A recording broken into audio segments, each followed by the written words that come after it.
जवाब तू पत्थर कर दो। घर के इज्जत के रखो तनी लाज हो, न तो बियाह तो से कले पियाज हो। बुझला हमरा के अभियो फल कर दो, हित के जवाब तू पत्थर कर दो। घर के इज्जत के रखो तनी लाज हो, न तो बियाह तो से कले पियाज हो।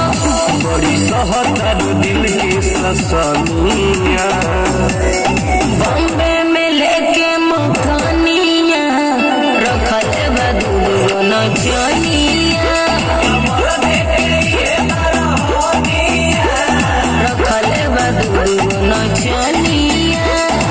गिरत अखिया से पानिया, चटेला ओई जे चटनिया।